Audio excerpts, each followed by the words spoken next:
말세 그리스도의 좌담 기록.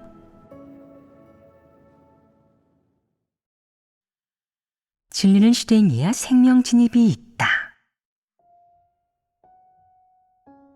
진리 추구는 단순한 일이 아니다.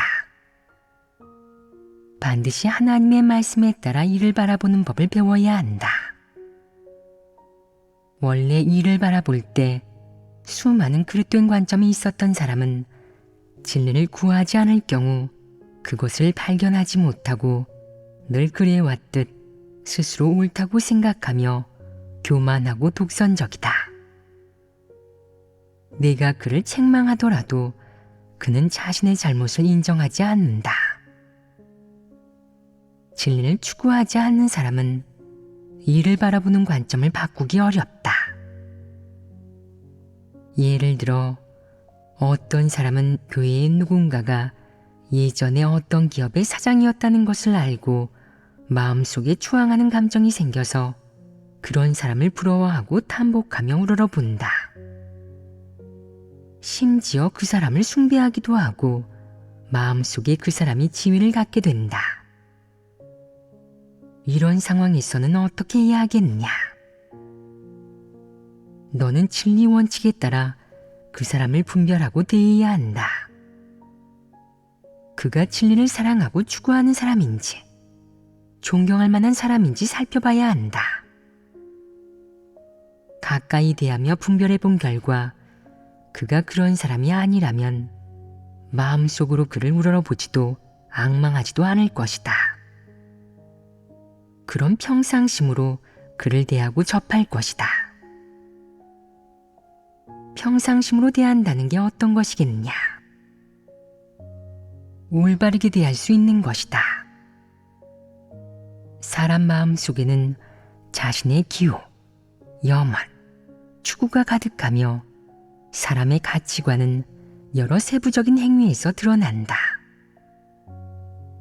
만약 그가 어떤 사람을 숭배한다면 그 사람에 대해 얘기할 때 그는 특히 완곡하고 예의를 차리는 단어를 사용해 말하며 호칭도 유난히 깍듯한 존칭을 쓴다.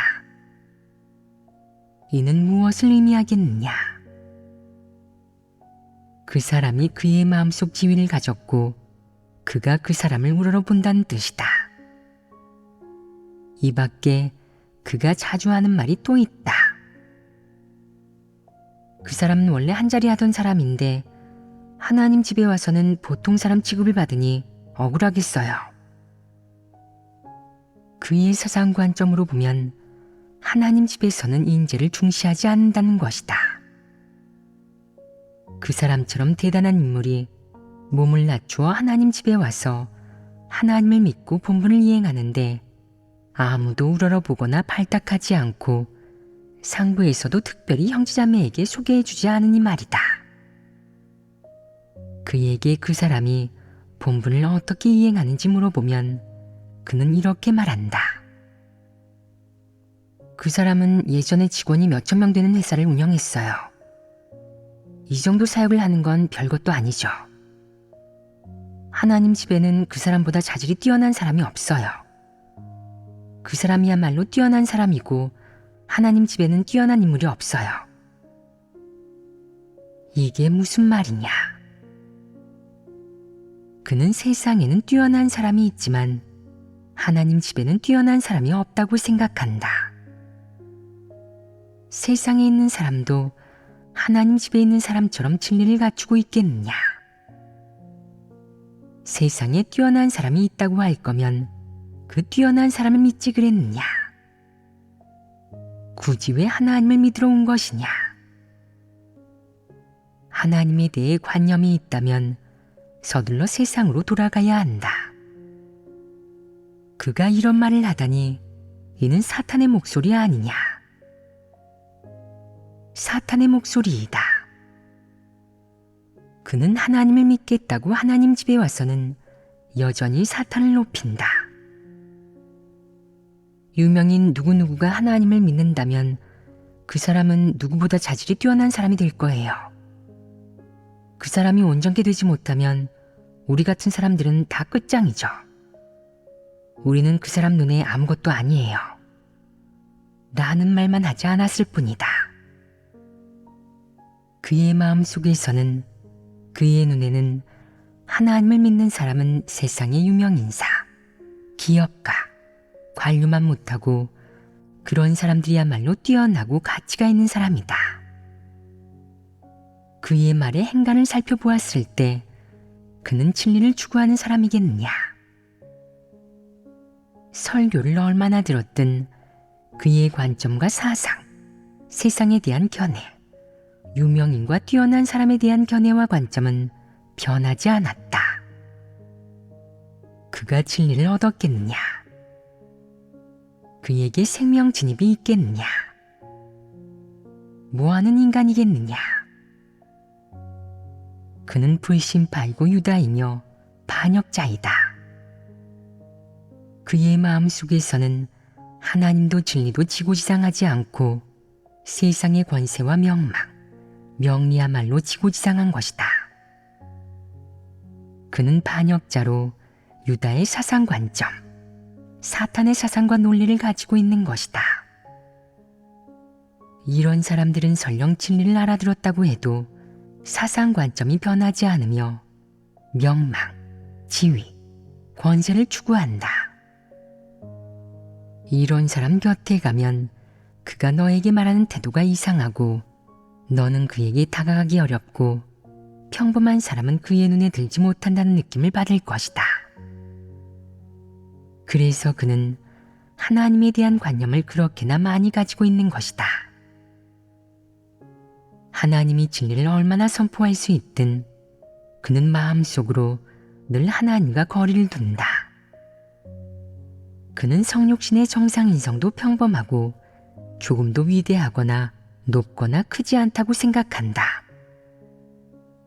그래서 그는 지식과 은사를 숭배하고 위인을 숭배하는 것이다.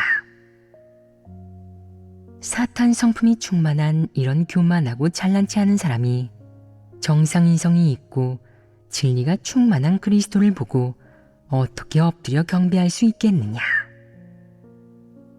그는 마음속으로 이렇게 말할 것이다. 당신은 하나님이에요. 진리만 갖추고 있을 뿐 지식은 갖추고 있지 않아요. 내게는 은사가 있고 나는 당신보다 더 많은 지식과 더 뛰어난 재능, 그리고 더 훌륭한 일처리 능력을 가지고 있으며 외부 세계에 대응하는 말주변도 당신보다 출중해요. 그는 교회에서 사역을 좀 하거나 미천이 좀 생기고 기여를 좀 하면 하나님을 더더욱 중요하게 생각하지 않는다. 이런 사람이 진리를 추구하는 사람이겠느냐? 아닙니다. 진리를 추구하지 않는 사람은 정말이지 온갖 주태를 다 부리고 조금도 이성적이지 않다. 그래서 이들은 사람과 일, 사물의 표면적인 현상에 얽매이는 일이 잦다. 하나님이 옳다고 생각했다가 옳지 않다고 생각하기도 하고 하나님이 있다고 생각했다가 없다고 생각하기도 하며 하나님은 천지만물을 주재하는 그분이라고 생각했다가 하나님이 천지만물을 주재하는 일에 대해 의심이 생기기도 하면서 늘 마음속으로 싸우고 다툰다. 두 번째 부류의 사람은 비록 영적인 이해력이 있지만 진리의 가장 얕은 차원의 의미, 즉 글귀와 도리의 의미만을 깨달을 수 있다. 이 역시 이해 능력을 조금은 갖춘 것이라고 할 수 있다. 비록 진리를 조금 깨달을 수는 있지만 전혀 실행하지는 않는다. 그들은 어떤 모습을 보이겠느냐? 사역하는 것을 추구하고 복받는 것을 추구하며 자신의 막연한 신앙과 정신적 지주를 충족시키는 것을 추구하고 명예와 지위를 추구한다. 이런 사람이 두 번째 부류의 사람이다. 세 번째 부류는 영적인 이해력이 있고 진리를 추구하는 사람이다. 영적인 이해력이 있는 사람은 하나님이 말씀에서 이야기하는 게 무엇인지 깨달을 수 있고 하나님 말씀이 폭로하는 여러 내적 상태에 비춰보고 자신의 내적 상태가 어떤 문제에 속하는지 인식할 수도 있다. 그러나 비춰볼 수 있다고 해서 진리를 추구하는 사람이라는 뜻은 아니다. 비춰본 후 실행하고 진입한다면 너는 바로 진리를 추구하는 사람이다. 하나님의 말씀을 깨달을 수 있을 뿐더러 깨달은 하나님 말씀 원칙을 기반으로 진실한 진입이 있는 사람은 진리를 추구할 때 어떤 모습을 보이겠느냐. 한편으로는 하나님의 부탁을 받아들이고 자신의 본분을 잘 이행할 수 있다. 다른 한편으로는 하나님이 마련한 환경을 대할 때 진리를 구하여 순종할 수 있다.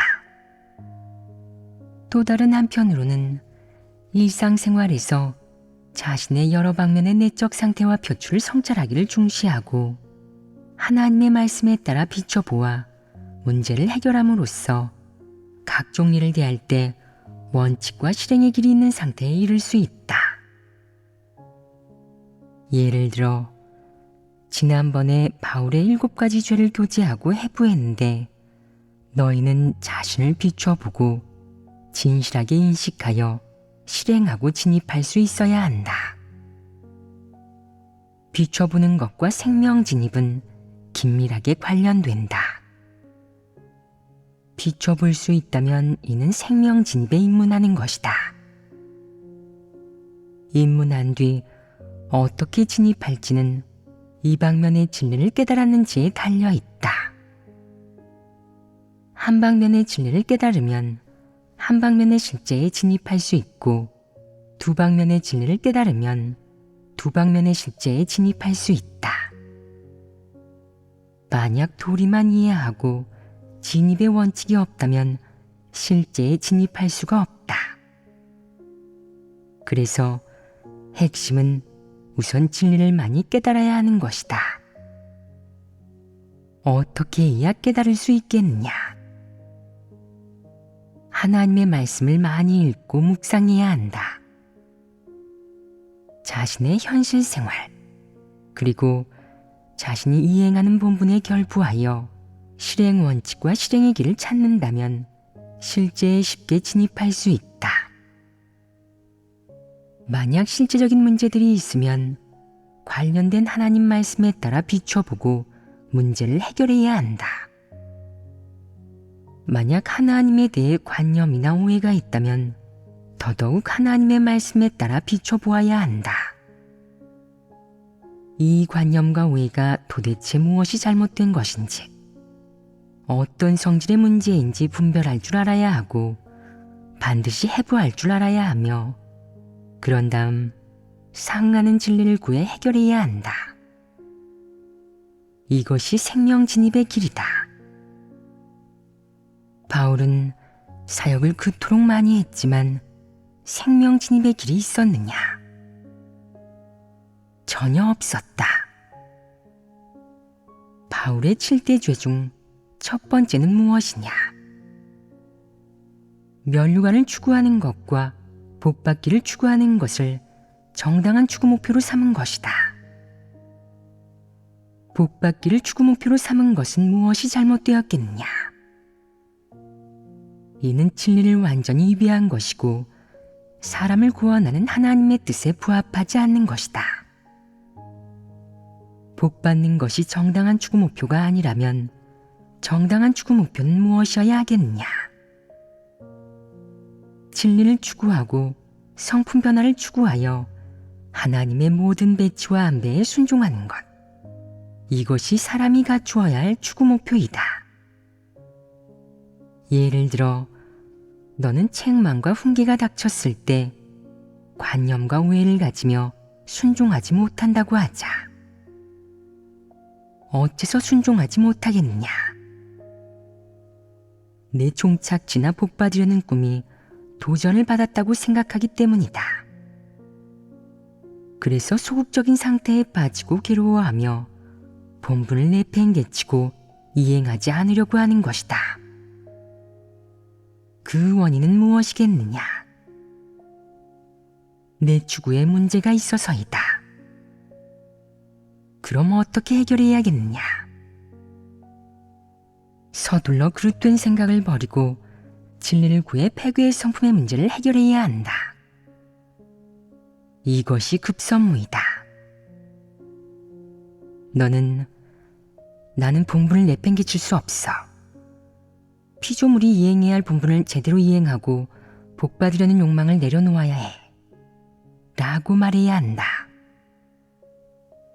복받으려는 욕망을 내려놓고 진리 추구의 길을 걸으면 한결 홀가분해지는데 소극적인 상태에 빠질 리 있겠느냐. 설령 가끔 소극적인 상태에 빠진다고 할지라도 그 일에 속박받지는 않을 것이며 마음속으로 끊임없이 기도하고 싸우면서 내 목표를 복받는 것과 종착지를 추구하는 것에서 진리 추구로 바꿀 것이다. 그러면서 이렇게 생각할 것이다. 진리 추구는 피조물의 본분이야. 오늘 나는 진리를 어느 정도 깨달았으니 가장 큰 수확을 얻은 거야. 이건 무엇보다 큰 복이야. 하나님께서 나를 원치 않으신다고 해도, 좋은 종착지가 없고 복받을 희망이 사라진다고 해도 나는 여전히 본분을 제대로 이행할 거야. 이건 당연히 해야 할 일이니까. 무슨 이유든 내가 본분을 제대로 이행하고 하나님의 부탁을 완수하는 데 지장을 줄 수는 없어. 이건 사람으로서 살아가는 내 원칙이라고. 이러면 육의 속박에서 벗어난 것 아니겠느냐. 어떤 사람들은 그런데도 소극적인 상태에 빠지면 어떻게 하죠? 라고 말하는데, 그럼 또 진리를 구해 해결해야 한다. 소극적인 상태에 몇 번을 빠지든 계속 진리를 구해 해결하는 데 신경 쓰고 진리에 공을 들이면 소극적인 상태에서 조금씩 빠져나오게 된다. 그러면 언젠가 너는 복받으려는 욕망이 사라지고 종착지나 결말에 속박받지 않으며 이렇게 사는 것이 한결 홀가분하고 자유롭다고 생각하게 될 것이다. 예전에는 온종일 복과 종착지를 얻으려는 목적으로 피곤하게 살았을 것이다. 매일 복을 받기 위해 말하고 사역하며 머리를 쥐어짰는데 그렇게 해서 과연 무엇을 얻을 수 있겠느냐? 그렇게 사는 것이 무슨 가치가 있겠느냐?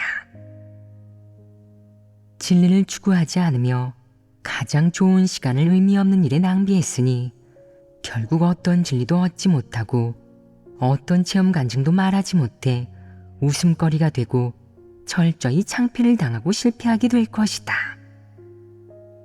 그 원인은 대체 무엇이겠느냐? 복받으려는 속셈이 너무 강하며 종착지와 결말이 내 마음을 점령하여 너를 강하게 얽매고 있기 때문이다.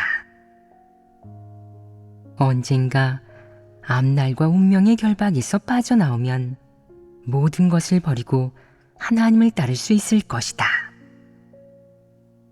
언제 완전히 내려놓을 수 있겠느냐?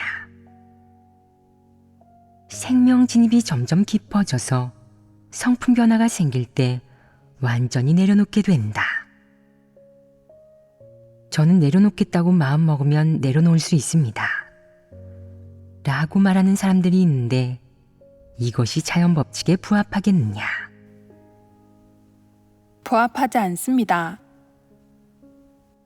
또 어떤 사람들은 저는 하룻밤에 깨달음을 얻었습니다. 저는 단순한 사람이라서 당신들처럼 그렇게 복잡하지도 또 연약하지도 않습니다. 당신들은 야심과 욕망이 너무 큽니다. 그건 당신들이 저보다 더 깊이 폐괴되었다는 의미입니다. 라고 말하는데 정말 그렇겠느냐? 그렇지 않다. 인류의 폐괴의 본성은 모두 같으며 깊고 얕음의 차이는 없다. 그저 인성의 유무와 유형의 차이가 있을 뿐이다. 진리를 사랑하고 받아들이는 사람은 자신의 폐괴의 성품을 비교적 깊이 정확하게 인식할 수 있다. 그런데 사람들은 이런 사람을 두고 너무 깊이 폐괴되었다고 착각한다. 반면 진리를 사랑하지도 받아들이지도 않는 사람은 늘 자신에게 이렇다 할 폐괴가 없다고, 좋은 행위만 좀 갖추면 성결한 사람이 될 거라고 생각한다. 단언컨대 이런 관점은 성립하지 않는다. 사실 그는 얕게 폐괴된 것이 아니라 진리를 깨닫지 못하고 자신의 폐괴 본질과 진상을 명확히 인식하지 못하는 것이다. 종합하자면 하나님을 믿으면 반드시 진리를 받아들이고 진리를 실행하고 실제에 진입해야 하며 반드시 생명성품의 변화를 이뤄야 한다. 그래야 잘못된 추구 방향과 길을 바로잡을 수 있으며 복받기를 추구하는 것과 적그리스도의 길을 걷는 문제를 철저히 해결할 수 있다. 이렇게 하면 하나님께 구원받고 온전케 될 수 있다. 하나님이 진리를 선포하여 사람을 심판하고 정결케 하는 것은 다 이 목적을 위한 것이다. 지금 너희 중에 아직도 하나님이 되고자 하는 욕망을 가진 사람이 있느냐? 없습니다. 감히 그럴 엄두를 내지 못하는 것이냐? 아니면 희망도 없고 적절한 배경이나 환경도 갖춰지지 않아서 그런 욕망이 없는 것이냐? 이는 정확히 말하기 어려운 문제이다. 우선 확실한 점은 자발적으로 하나님이 되려고 하는 사람은 없다는 것이다. 그러나 특수한 배경하에 몇몇 사람이 너를 숭배하고 추올리거나 자주 지켜 세우고 칭찬한다면 네가 사람들의 마음속에 지위를 가지게 되고 어느새 사람들이 너를 완벽하고 고상하고 위대한 이미지를 가진 사람으로 내세운다면 비록 너를 하나님이라고 증거한 적 없고 네가 사람인 것도 알지만 하나님을 대하듯 너를 숭배하고 너에게 순종한다면 마음속으로 어떤 느낌을 받겠느냐? 매우 즐기며 만족스럽지 않겠느냐? 이는 너에게 여전히 그런 욕망이 있다는 것을 충분히 증명할 수 있다. 폐괴의 성품이 있는 사람은 모두 하나님이 되고자 하는 욕망을 가지고 있다. 그저 아무도 너를 하나님으로 여기지 않을 때는 너 스스로도 그럴 자격이 없다고 생각할 뿐이다. 그러나 네가 그럴 자격을 갖추었고 그럴 수 있는 환경이 마련되었고 여건도 충족되었다고 생각한다면 너는 자신을 높은 자리에 앉힐 것이다. 혹은 가만히 있는 너를 다른 사람이 기어이 떠받들면 네가 사양하겠느냐? 너는 더 이상 거절할 수 없다며 높은 자리에 앉을 것이다. 이는 어찌 된 일이겠느냐? 사탄의 본성이 사람 내면에 깊이 뿌리내린 채 아직 해결되지 못해 늘 사람이 아닌 하나님이 되고 싶어 하기 때문이다. 원한다고 해서 하나님이 될 수 있겠느냐? 사탄은 늘 하나님이 되고 싶어 했지만 결국 어떻게 되었느냐? 하늘에서 땅으로 내던져졌다. 그것이 하나님이 되고 싶어 하는 자의 말로이다. 너희가 보기에 나는 자신의 신분과 지위, 본질에 대해 어떤 느낌일 것 같으냐? 너희는 당연히 모를 것이다. 나는 어떠한 느낌도 없고 모든 게 다 정상이다. 하나님이 성육신한 것은 아주 실제적이고 정상적이다. 초자연적인 일도 없고 특별한 느낌도 없다. 너는 자신이 무엇을 생각하고 무엇을 좋아하는지, 어떤 가정에서 태어났는지, 나이는 몇이고 공부는 얼마나 했으며 어떻게 생겼는지 다 안다. 그러나 내 내면의 본질이 무엇인지는 내가 아는 것이 정상이겠느냐, 아니면 모르는 것이 정상이겠느냐. 이런 것들에 대해 아무런 느낌도 없는 게 정상이다. 느낌이 있다면 그것은 초자연적이다. 그러면 육신도 아니고 정상이성도 아니다. 초자연적이면 정상이 아니다. 항상 정상적이지 않은 모습과 느낌을 가지고 있다면 그것은 악령이지 육체를 지닌 평범한 존재가 아니다. 나에게 자기 자신이 누구인지 아느냐고 묻는 사람들도 있는데 너희가 보기에는 내가 아는 것 같으냐? 내가 알아야 하겠느냐? 나는 정상인성의 사고 논리, 의견을 가지고 있고 정상적인 생각과 정상적인 유괴생활 규칙을 가지고 있으며 정상인성의 양심, 이성, 판단, 그리고 정상인성으로 처신하고 사람을 사귀는 원칙을 가지고 있다. 이런 것은 다 명확한 사실이다. 어떻게 일해야 하는지, 어떤 사람을 어떻게 대해야 하는지, 어떻게 남을 돕고 누구를 도와야 하는지 등 이런 원칙도 다 가지고 있고 정상인성으로 살면서 자신이 해야 할 일을 한다. 이것이 바로 정상인성이다. 조금도 초자연적이지 않다. 하나님은 초자연적인 일을 하지 않는다. 내가 모르는 것은 정상이다. 내가 그것을 안다면 아주 골치 아플 것이다. 왜 골치 아프겠느냐? 만약 그것을 알게 되면 부담이 생길 것이고 관련된 일이 너무 많아서 서로 충돌할 것이다. 알게 되는 부분은 육체나 물질 세계에 속하지 않는 초자연적인 것으로 이 세상의 일과 충돌한다. 마치 어떤 사람이 영계에서 일어나는 일을 볼 수 있는 것처럼 말이다. 그는 육안에서 그리고 물질 세계에서 살면서 인간과 물질 모두에 속하지 않는 세계도 본다. 그는 두 가지 세계를 볼 수 있고 이상한 말도 좀 하는데 이는 정상이 아니다. 이러면 다른 사람의 생각과 사역에 영향을 끼친다.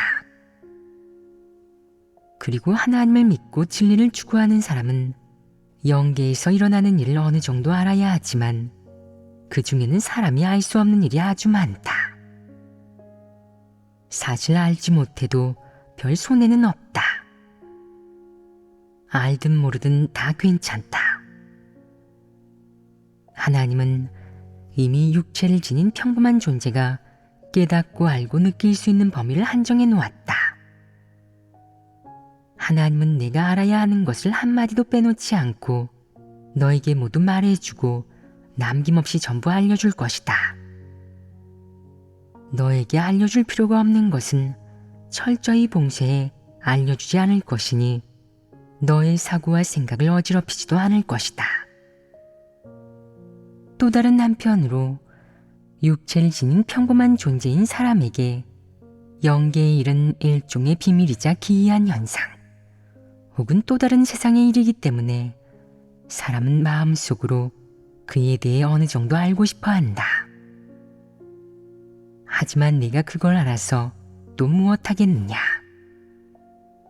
내가 입증할 수 있겠느냐? 거기에 참여할 수 있겠느냐? 영계의 일 중에는 비밀, 누설해서는 안 되는 중대한 기밀이 아주 많다. 이는 그 누구도 참여할 수 없는 일이니 제한되어 있는 일이나 조금 알면 충분하다. 하나님이 이 세상과 인류를 주재하는 데는 비밀이 아주 많다. 우리가 깨달아야 하는 것은 하나님의 말씀과 진리이다. 하나님의 뜻을 깨닫고 진리 실제에 진입하여 사람이 접할 수 있는 하나님이 주재하는 모든 것에 순종하고 그것을 깨닫고 인식한 다음 하나님을 경외하고 하나님이 너의 창조주이며 모든 것을 주재한다는 사실을 인정하면 결국 욥이 했던 그 말이 입에서 튀어나올 것이다. 주신 자도 여호와시오 취하신 자도 여호와시오니 여호와의 이름이 찬송을 받으실지니이다. 이 성과에 이르려면 사람은 어떤 것들을 체험해야 하겠느냐? 심판과 형벌, 책망과 훈계, 시련과 연단, 그리고 하나님이 마련한 여러 환경을 체험해야 한다.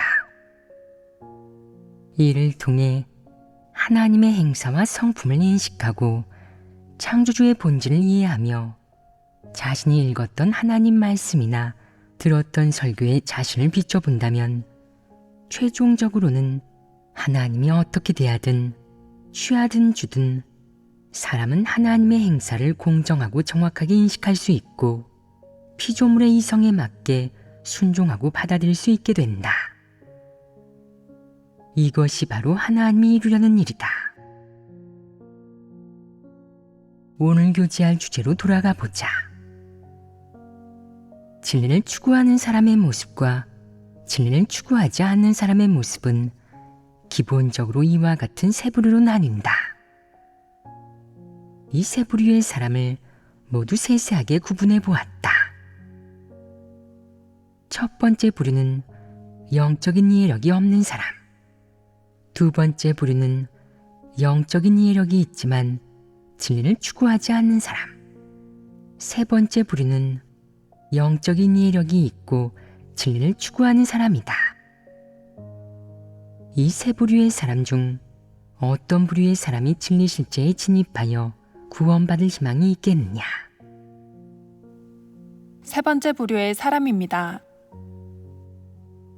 어떤 부류의 사람이 진리 실제에 진입하여 진리 실제가 있는 사람으로 발전하고 변화할 수 있겠느냐? 두 번째 부류의 사람입니다. 그렇다면 첫 번째 부류의 사람은 사형 판결을 받은 것이겠느냐? 영적인 이해력이 없는 사람은 영적인 이해력이 있거나 영적인 이해력이 절반만 있게 변할 수는 없겠느냐? 영적인 이해력이 절반만 있어도 희망은 있다. 아예 없는 것보다는 낫다. 그럼 이 세 부류의 사람 중 어떤 부류의 사람이 구원받을 희망이 조금 더 크겠느냐? 세 번째 부류의 사람입니다. 그럼 두 번째 부류의 사람은 어떻겠느냐? 개인의 추구에 달려 있습니다. 만약 그가 진정으로 돌아서고 회개하며 진리를 추구한다면 구원받을 희망이 있을 것입니다. 사실대로 말하자면 너희는 아직 두 번째 부류의 사람을 간파하지 못했다. 두 번째 부류의 사람은 비록 영적인 이력이 있지만 진리를 추구하지 않는 사람이다. 이는 아주 치명적인 부분이다. 영적인 이해력이 있든 없든 진리를 추구하지 않는다면 절대로 구원받을 수 없다. 내가 여기서 말하는 핵심은 첫 번째 부류, 즉 영적인 이해력이 없는 사람이다. 만약 영적인 이해력이 없지만 인성이 좋고 기꺼이 하나님을 위해 헌신하며 하나님이 말씀하는 대로 따를 뿐 아니라 순종하는 마음도 가지고 있다면 진리를 이해하는 능력은 없다고 하더라도 하나님의 말씀을 조금 깨닫는다면 그는 자신을 비춰볼 수 있고 실행과 진입이 있을 수 있다. 이런 사람은 구원받을 희망이 있다. 이렇게 한동안 체험하면 점차 영적인 이해력이 생길 수 있다. 하나님의 말씀을 열심히 볼수록 성령의 깨우침을 얻고 하나님의 말씀을 깨달은 만큼 자신의 내적 상태를 비춰보고 하나님의 책망과 훈계, 심판과 형벌, 시련과 연단을 받아들이며 이를 위해 대가를 치른다. 그리고 나중에 그에 상응하는 성품의 변화에 이를 수 있다. 이런 사람도 진리를 추구하는 사람이라고 할 수 있다. 진리를 추구하는 사람이라고 할 수 있다면 구원받을 희망도 있지 않겠느냐. 그렇게 하면 희망이 있을 것이니 이런 사람에게 사형 판결을 내릴 수는 없다. 반대로 진리를 깨달을 수 있고 자신을 비춰볼 수도 있지만 전혀 진입하지 않는 사람들의 결말은 확실하게 말하기 어렵다. 이 문제의 근본 원인은 어디에 있겠느냐? 진리를 대하는 태도에 있습니다. 진리를 대하는 태도를 보면 그는 진리를 경시하고 하찮게 여긴다. 하찮게 여긴다는 게 무슨 뜻이겠냐? 받아들이지 않고 무시하며 하나님의 말씀이 진리라는 사실을 인정하지 않고 그것을 대수롭지 않게 생각한다는 것이다. 들은 것을 얼마나 깨달았든 그는 진리를 실행하지 않는다. 그는 자신을 얼마나 비춰보았든 회개하지 않고 자신이 어떤 부류의 사람인지 알게 되더라도 회개하지 않는다. 그는 하나님을 믿을 때 진리 실행이 가장 중요하다는 사실을 알긴 하지만 실행이라는 두 글자는 그와 무관하다. 이 부류의 사람은 구원받기가 쉽지 않다. 이제 진리 추구를 어떻게 정의해야 하겠냐? 진리 추구란 도대체 무엇인지 누가 말해보겠느냐? 하나님의 말씀을 받아들이고 하나님의 말씀에서 자신을 반성하며 비춰볼 뿐 아니라 생명 진입도 있어야만 진리 추구라고 할 수 있습니다. 그렇다. 진리를 받아들이고 실행해야만 진리를 추구하는 사람이다. 하나님의 말씀을 받아들이지 않고 자신을 반성하지 못하면 생명 진입이 없다. 그런 사람은 진리를 추구하는 사람이 아니다. 그래서 진리 추구와 생명 진입은 직접적인 관련이 있는 것이다. 만약 글귀와 도리는 많이 말할 줄 알지만 진리는 전혀 실행하지 않고 하나님에 대한 진실한 믿음도 없다면 하나님의 주제와 안 배이고 하나님에게서 비롯된 것임을 분명히 알면서도 순종하지 않고 반발하고 판단한다면 무턱대고 거역하고 여전히 사탄 철학에 기대어 살아가며 자신의 기호에 따라 일한다면 이런 자는 진리를 추구하는 사람이 아니다. 어떤 사람들은 영적인 이력이 있어 하나님의 말씀을 깨달을 수 있지만 진리를 사랑하지 않아서 진리를 실행하지 않는다. 그렇다면 이런 영적인 이해력이 있는 사람은 진리를 추구하는 사람이 아니다. 어떤 사람들은 진리를 추구하고자 하지만 자질이 너무 떨어져서 진리에 닿지 못한다. 그래서 하나님을 여러 해 동안 믿었는데도 진리를 깨닫지 못한다. 그럼 이런 사람은 진리를 추구하는 사람이겠냐? 아니다. 진리를 추구하지 않는 사람은 주로 어떤 모습을 보이겠냐? 가장 자주 보이는 모습은 하나님의 말씀을 읽지도 않고 하나님에게 기도하려 하지도 않으며 진리는 더더욱 교제하려 하지 않는 것이다. 심지어 예배하거나 설교를 들으려고도 하지 않는다. 그들은 설교를 들으면 모두 자신을 두고 하는 말이고 자신을 폭로하는 것이라고 생각하여 마음 아파하고 괴로워한다.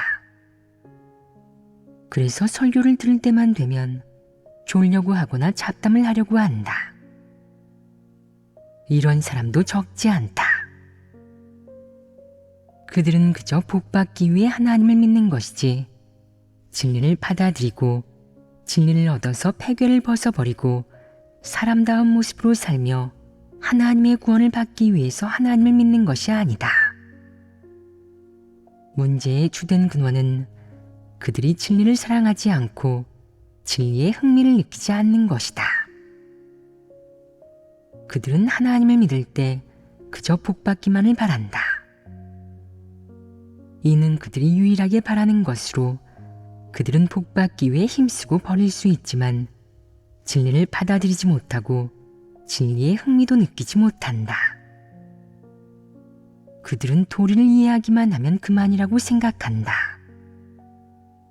악행을 덜 저지르면 변화가 생기고 게다가 힘쓰고 버리며 고생까지 하면 복받는 조건을 갖추게 된다고 생각한다. 그들은 이런 관점으로 하나님을 믿는다. 그래서 하나님을 몇 년 동안 믿었든 얼마나 많은 도리를 이해하고 말할 수 있든 진리에 부합하는 말을 입에서 얼마나 많이 내뱉든 한결같이 진리를 실행해내지 못하며 여전히 제멋대로이고 방종한 성품을 드러낸다. 그들은 단속받지 않고 모든 면에서 자신의 체면과 이익을 지키며 유독 이기적이고 비열하다. 심지어 지적과 책망, 훈계가 닥쳐도 받아들이지 않으며 조금도 순종하지 않는다. 이런 사람은 뭐든 자기 마음대로 하고 일할 때 어느 누구와도 상의하지 않으며 설령 상의한다고 해도 어쩔 수 없을 때 형식적으로만 상의한다. 빙빙 돌리며 애둘러 말하면서도 결국 다른 사람이 그의 말을 듣게 만들어야 직성이 풀린다. 이런 행동 방식은 어떤 성품을 드러내는 것이겠냐? 간사한 성품을 드러냅니다. 이는 단순히 간사한 것만이 아니다. 더 심각한 문제도 있다. 다른 사람을 타이를 때 그는 다른 사람이 순종하게 하기 위해 별의별 듣기 좋은 말은 다 하면서 이것은 하나님의 안배라고 얘기한다. 그러나 자신에게 같은 일이 닥치면 그는 다른 모습을 보인다. 강피약하고 패역하며 순종하지도 않는다. 하나님의 지배와 안배에도 순종하지 못한다. 그 밖에 그는 다른 사람과 사귈 때 어떤 모습을 보이겠느냐. 처세 철학에 기대어 여기저기서 이속을 차리려 하고 사적인 관계를 지키려 한다. 이 부류의 사람은 아주 간사한 성품을 가지고 있는데 이런 간사함은 무엇으로 귀결되겠느냐? 사악함으로 귀결된다. 보통 사악한 성품은 사람이 인식하기 쉽지 않다. 사악한 성품을 가진 사람은 다른 사람과 말할 때 늘 시험하고 떠보는 성질을 가지고 있다. 그는 직설적으로 말하지 않는다. 설령 그가 마음을 연다고 해도 그 목적은 내가 진심을 실토하게 하는 것이다. 그는 절대 자신의 속내를 드러내지 않는다. 이렇게 말하는 사람들도 있다. 그가 속내를 드러내지 않는다니요? 그는 다른 사람에게 자신이 표출한 패괴의 성품에 대해 자주 교제합니다. 그 정도 교제하는 게 대수이겠느냐? 그는 그 누구에게도 마음속에 진실한 생각을 말하지 않는다. 게다가 갖은 수단과 방식 또는 여러 말을 사용해 한사코 감추고 위장하며 남에게 거짓된 모습을 보인다. 만약 누군가 그의 속내를 알아내고 그가 했던 나쁜 일들을 알게 된다면 그는 자신이 회개하고 변화했다고 그 사람이 착각하도록 만들기 위해 위장하고 뉘우치는 말이나 좀 하면서 사람을 미혹하는 방식을 취한다. 만약 또 나쁜 일을 한 것이 탄로나서 사람들이 그의 실체, 즉 그가 악인이라는 사실을 알게 되면 그는 다른 사람이 계속 그를 형제자매로 대하도록 하기 위해 골머리를 썩이고 온갖 방법을 동원해 그 실상을 다시 덮어 감춘다. 이는 어떤 성품이겠느냐? 이것이 바로 사악한 성품이다. 이런 사악한 성품을 가진 사람은 진리를 조금도 받아들이지 않을 뿐 아니라 위장에도 능하고 늘 자신을 위해 궤변과 설명을 늘어놓는다. 이런 사람이 바로 외식하는 바리새인이다. 이런 사람은 누군가 진리를 교제하는 것, 누군가 마음을 열고 자신을 인식하고 해부하는 것, 누군가 사실의 진상을 폭로함으로써 자신이 폭로될까봐 가장 두려워한다. 누군가 진리를 교제하기만 하면 그는 유달리 싫어하고 들으려 하지 않으며 마음속으로 반발하고 반감을 가지는 등 진리를 싫어하는 주태를 남김없이 드러낸다. 이 부류의 사람에게는 진리를 깨닫고도 실행하지 않는 것 외에 또 다른 문제가 하나 있는데 바로 긍정적인 삶을, 올바른 관점, 특히 진리에 부합하는 말을 거부하고 거들떠 보지도 않는 태도를 가지고 있다는 것이다. 긍정적인 사물이나 진리에 부합하는 말이라고 해도 그가 생각하기에 좋지 않은 것, 그가 아닌 다른 사람이 말한 것이라면 받아들이지 않는다. 이는 어떤 성품이냐? 우매하고 완고하며 강팍하고 어리석은 성품이다. 사람이 진리를 추구하는지를 어떻게 알 수 있겠느냐? 주로 평소에 일하고 본분을 이행할 때 그의 표출과 태도를 보면 된다. 그의 표출과 태도를 통해 그의 성품을 알 수 있고 그의 성품을 통해 그에게 변화가 있는지, 생명 진입이 있는지를 알 수 있다. 일하면서 전부 폐괴의 성품만 드러내고 진리 실제는 조금 더 없다면 그는 분명 진리를 추구하는 사람이 아니다. 진리를 추구하지 않는 사람에게 생명 진입이 있겠느냐? 단언컨대 없을 것이다. 그러면 매일 일하고 열심히 뛰어다니고 헌신하고 고생하고 대가를 치르는 것 등 그가 무엇을 하든 전부 힘만 쓰는 것이며 그는 힘쓰는 자다. 하나님을 몇 해나 믿었는지를 떠나 가장 중요한 것은 진리를 사랑하는지 여부이다. 사람이 무엇을 사랑하고 추구하는지를 알려면 그가 가장 좋아하는 일을 보면 된다. 만약 그가 행한 일들이 대부분 진리 원칙과 하나님의 요구에 부합한다면 그는 진리를 사랑하는 사람이고 진리를 추구하는 사람이다. 진리를 실행할 수 있다면 그가 매일 하는 일은 전부 본분을 이행하는 것이며 그는 생명 진입이 있고 진리 실제가 있는 사람이다. 설령 어떤 일을 부적절하게 처리하고 진리 원칙을 그다지 정확하게 파악하지 못하거나 편집스럽다고 할지라도 때로는 교만하고 독선적이며 자기 뜻을 고수하고 진리를 받아들이지 못한다고 할지라도 그는 그 후에 회개하고 진리를 실행할 수 있다. 이는 그에게 생명 진입이 있고 그가 진리를 추구하는 사람이라는 의미이다. 이는 의심할 여지가 없는 사실이다. 만약 사람이 본분 이행 과정에서 표출하는 것이 전부 폐괴의 성품이라면 입에서 나오는 말은 거짓말뿐이고 오만하며 방종하다면 아나무인격으로 굴면서 독단적이고 제멋대로 행동한다면 이런 사람은 하나님을 얼마나 오래 믿고 얼마나 많은 도를 들었든 결국 그 폐괴의 성품이 조금도 변화하지 않는다. 이런 자는 분명 진리를 추구하는 사람이 아니다. 많은 사람이 하나님을 믿은 세월이 길고 겉으로 볼 때는 악인이 아니며 얼마간 좋은 행위가 있고 또 하나님을 힘있게 믿지만 생명 성품에는 일말의 변화도 없고 약간의 체험 간증조차 말하지 못한다.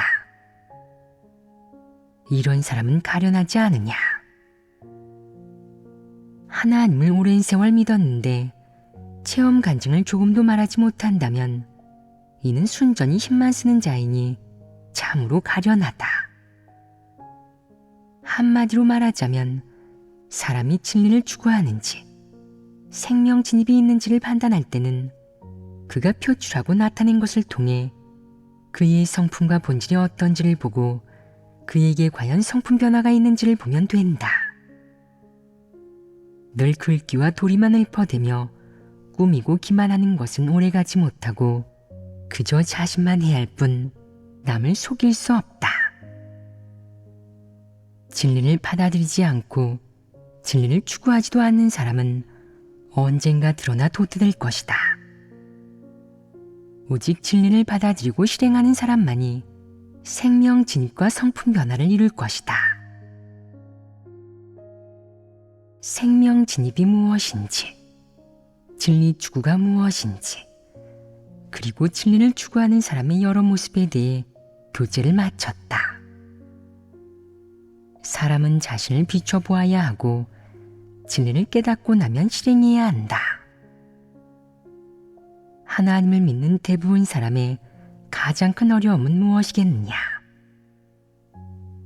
진리를 깨닫고도 실행하지 않는 것이다. 하나님의 말씀을 읽고 나서 자신을 비춰보고 어느 정도 인식할 수 있음에도 어째서 진리를 실행해내지는 못하는 것이겠느냐?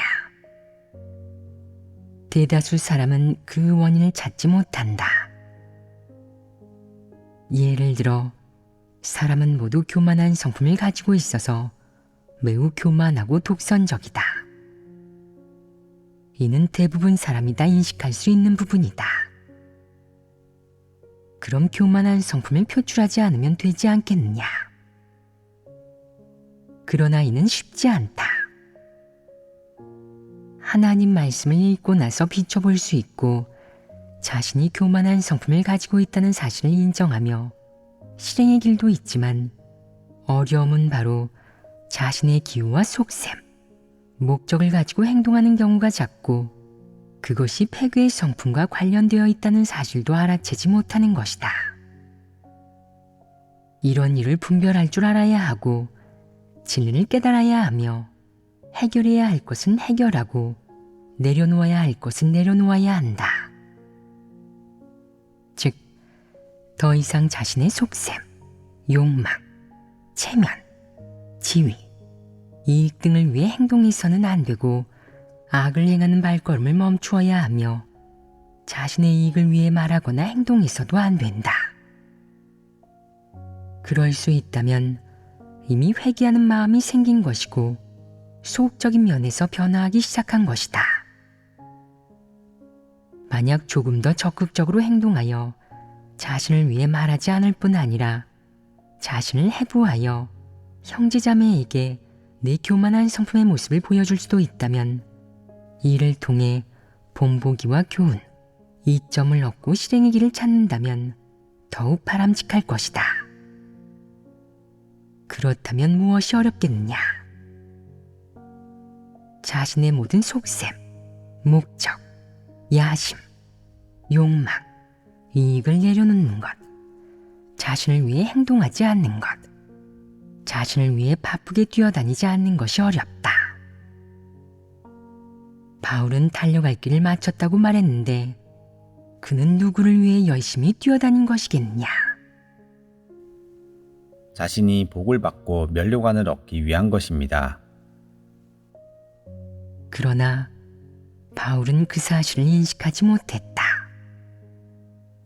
그는 자신이 하나님을 위해, 하나님의 부탁을 완수하기 위해 열심히 뛰어다닌 것이지 자신을 위해 열심히 뛰어다닌 것은 전혀 아니라고 생각했을 것이다.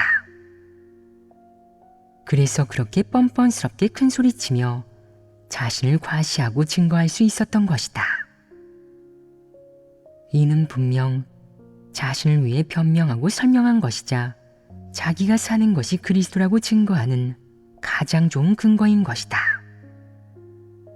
그는 분명 자신을 증거하고 진리를 대적한 것이자 진리를 모독한 것이다. 오늘날 바울을 숭배하는 사람이 허다한데 그들은 마음속에 야심과 욕망이 가득하여 자신을 증거하려고 한다. 내가 선한 싸움을 싸우고 나의 달려갈 길을 마치고 믿음을 지켰으니 이제후로는 나를 위하여 의의 면류관이 예비되었으므로. 이는 자신의 욕망과 야심이 계속 부풀어 오르도록 내버려 두고 그것을 실현하기 위해 여러 상황에서 다 드러내는 것 아니겠느냐. 너는 자신의 욕망을 이기지 못하면 완전히 끝장나 버리고 진리 실제에 진입하지 못한다. 무엇이 이 문제의 핵심이겠느냐? 자신의 속셈을 버려야 하는 것입니다. 속셈을 버리는 것은 소극적인 측면의 실행이다. 너는 남을 폭로하듯 그것을 적극적으로 폭로해야 한다. 만약 내가 여러분에게 저의 실태를 말씀드리겠습니다. 저는 야심이 커서 여러분을 제 마음대로 주무르고 싶어 해요. 이제 여러분에게 털어놓으려고 합니다. 저는 육을 저버리기 원하고 사탄의 앞잡이 노릇도 하지 않겠습니다. 제가 이렇게 저 자신을 폭로하는 것은 여러분이 저의 진면목을 분명히 파악하여 저를 숭배하지 않도록 하기 위해서입니다. 라고 말하고 그대로 실행한다면 어떤 효과가 있겠느냐? 틀림없이 다들 너에게 탐복할 것이다. 이는 내가 온갖 비열한 수단으로 숭배와 악망을 얻는 것보다 훨씬 낫지 않겠느냐? 최소한 이는 긍정적인 일이다. 다들 너에게 어느 정도 탐복하긴 하여도 너를 악망하겠느냐? 아마 그러는 사람도 일부 있겠지만 너는 그들이 그렇게 하지 않도록 조치를 취해야 한다. 네가 늘 자신을 폭로하며 저 역시 패역합니다. 게다가 그 정도가 여러분보다도 더 심각합니다. 저는 간사하고 사악하기도 합니다. 저는 그때 여러분이 저를 무시하지 않고 우러러보도록 그런 말을 했던 거예요. 라고 말한다면 다들 내 말을 듣고 너를 무시하지 않을 뿐 아니라 더욱 존중할 것이다. 이는 떳떳한 실행 방법으로 진리를 사랑하는 사람만이 이렇게 할 수 있다. 진리를 사랑하지 않는 사람은 도저히 이렇게 할 수 없다. 만약 너희가 이렇게 하는 것이 훌륭하고 영광스럽다고 생각한다면, 하나님이 이렇게 하는 것을 좋아한다고 생각한다면, 이렇게 하는 것을 동경한다면 이렇게 해야 하고 이런 사람이 되어야 한다는, 즉 떳떳한 사람, 정직한 사람, 입에 거짓말이 없는 사람, 자신의 패괴의 성품을 철저히 저버리고 사탄을 저버리는 사람이 되어야 한다는 강렬한 염원이 있다면 그때에야 비로소 진정으로 광명 속에 사는 사람이 되는 것이다. 이런 사람을 동경하고 진실로 사랑한다면 진리를 사랑할 수 있고 진리에 진입할 수 있으며 사탄에 속하는 것들을 내려놓을 수 있다. 만약 자신의 속셈, 목적, 야심, 욕망, 이익 등의 흥미를 느끼고 지식, 명리, 지위를 추구하는 데 미련이 남아있다면, 이런 것들이 내 마음속에서 일정한 자리를 차지하고 있다면 나중에 천천히 얘기하자. 내 분량이 적절해지면 그때 다시 얘기해야지. 라고 말한다면 이는 자신을 제멋대로 굴게 내버려 두는 것이고 자신을 완전히 저버리지 못하는 것이다. 이렇게 자신을 내버려 두면 생명 진입이 더뎌진다. 육적 향락에 연연하고 지위의 복을 탐하는 문제가 해결되지 않을 뿐만 아니라 더욱 완고해진다. 그럼 내 마음속에 있는 사탄에 속하는 것들이 완전히 정결게 될 수 있겠느냐? 생명 체험이 깊어지고 생명이 계속 자랄 수 있겠느냐? 하나님에게 온전게 될 수 있겠느냐? 이미 육적 향락에 빠졌고 지위의 복에 단단히 묶여버렸는데 여기서 벗어날 수 있겠느냐? 너는 벗어나기 싫어지고 서서히 사람을 미혹하는 자가 된다. 그럼 골치 아파진다. 너는 큰 죄를 짓는 것이다. 바울은 왜 그런 말로를 맞이했겠느냐? 그가 그가 진리를 전혀 추구하지 않고 늘 자기의 이상과 바람만 추구했고 하나님 선민을 통제하여 모두 자기를 따르고 본받도록 하려고 했으며 힘들게 사역하고 대가를 치르는 것으로 하나님과 거래해 상과 면류관을 받으려고 했기 때문이다. 결국은 하나님의 징벌을 받았다. 만약 사람이 바알과 완전히 똑같은 길을 걷는다면 구제불능이고 완전히 끝장난 것이다. 바울 같은 부류의 사람은 모두 한사코 회개하지 않는 적그리스도이다. 만약 바울과 같은 내적 상태는 조금 갖고 있지만 추구 목표는 바울과 어느 정도 차이가 있다면 너는 서둘러 회개해야 한다. 어쩌면 아직 늦지 않았을 수도 있다. 만약 내가 바울을 본받고 숭배하며 바울과 완전히 똑같다면 불신파일 뿐 아니라 자신이 하나님이나 그리스도가 되려고 한다면 이는 하나님과 맞먹으려는 것 아니겠느냐. 마음속으로 하늘의 막연한 하나님을 숭배하고 그리스도와 맞먹으려고 한다면 또한 자신의 은사와 지식을 생명으로 여기고 부당한 추구를 정당한 추구로 여긴다면 너의 추구 목표와 추구 방식이 갈수록 바울과 비슷해지고 점차 바울의 추구와 완벽하게 일치하게 된다면 너는 문제가 된다. 희망이 완전히 사라지고 구원받지 못할 것이다. 너는 베드로를 본받고 진리 추구의 길을 걸으며 육을 철저히 저버리고 사탄에 속하는 것들을 저버려야만 구원받을 희망이 있다. 이제 너희에게 구원받을 길이 생기지 않았느냐?